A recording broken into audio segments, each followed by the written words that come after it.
ito ay rated SPG. Striktong patnubay at gabay ng magulang ang kailangan. Maaaring may masiselang tema, lengguwahe, karahasan, sexual, horror o droga na hindi angkop sa mga... Mukhang nagkakamabutihan na nga itong si Felma at si Manuel muli. Kaya naman nga't dahil dito, gigil na nga itong si Hazel kay Felma. Nilagyan nga kasi ng spy camera ni Hazel ang bahay nga nito ni na Felma upang ngang malaman nga niya ang ginagawa nga ng dalawa. Dahil dito, mahuhuli naman nga ni Colleen itong si Jessica na hawak-hawak nga ang spy camera na nilagay nga nito ni Hazel. Kaya naman nga't dahil dito na nga nagsimula ang hindi nga nila pagkakaunawaan. Magkaaway na nga ang dating nagtratuhang bilang magkapatid.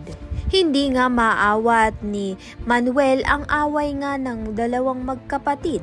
Sa kabilang banda naman nga hindi na nga pinalampas ni Felma ang atraso sa kanya nito ni Hazel.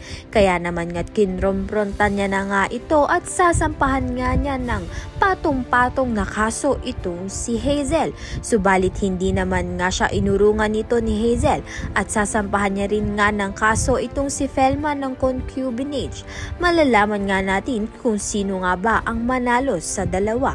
Kaya naman nga't yan at iba pa ang dapat nating pakaabangan. Maraming salamat sa iyong panonood.